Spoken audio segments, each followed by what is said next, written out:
So today we're here to celebrate 3 of the projects that have been funded by the Centre for Medical Engineering's Community Health Fund. So each project was awarded up to £5,000 to work with their local community or patient group and to do projects that really improved and increased the wellbeing among their population. We're proud to have supported these organisations and projects through this fund. All of these organisations have used the fund to either create new programmes that cater to their community's health and wellbeing, or to expand existing programmes that cater to what the community is saying they need.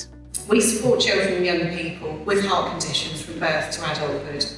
And this encompasses the whole family. The resource aims to help families fulfil their life needs, whether that be cultural, religious, dietary, wellbeing or activities, to take time away from the hospital bedside and reach out for support when needed. This is a project that we've called Our Diverse Neighbourhood, and it's a mapping tool that can be used by families when their child is staying in the Evelina Children's Hospital. It maps community assets in Lambeth and Southwark. They may have come into hospital in an emergency situation with nothing.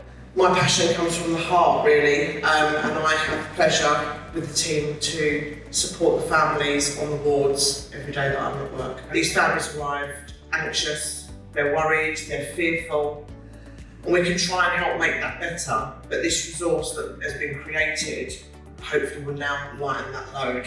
And by hiring a photographer with expertise in social settings, weddings and so on, then you get a much friendlier, warmer, kind of accessible shots. Joel went above and beyond what the brief was. To be able to do the project and to put myself back to square one and imagine that I didn't speak the language, I didn't know where my favourite restaurant was, I didn't know how to get anywhere, I had no friends, and I'm in a tricky situation. And it's hard to do if you're in your comfort zone. We're trying to capture that and bring Lambeth and Southwark to the bedside. We are a charity that's 20 years old, and we were founded in order to provide access for children living in the city to green space. And we started out just by taking children out into the countryside, and over time we have changed to include our own spaces, which is really lovely. This is why working with King's has been, for myself and my colleagues, particularly important due to the research that they do with health. As a gardener myself, I'm lucky to understand the link between health and the outdoors, and health as an ecosystem rather than a list of parts. And I'm very happy to have worked with Deanne, who I know also shares this understanding and desire to bridge the gap between the many approaches King's and the Paper Garden has. It was a year-long cooking and growing in the garden project on Saturdays, alternating Saturdays, 20 workshops or so, which took place at the Paper Garden in Surrey Quays, where we invited members of the community to come and grow food with us and use that food in cooking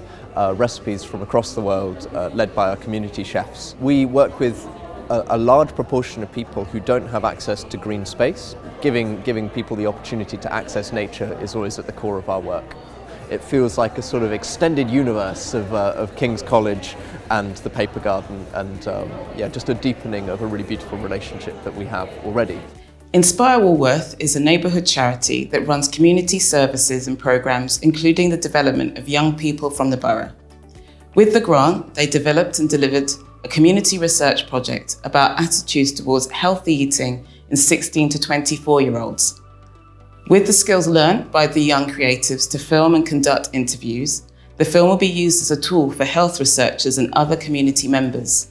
They hope to continue working with healthcare researchers to share the link between local dietary habits and different health conditions, so there can be more useful conversations between scientists and people living locally around healthy eating.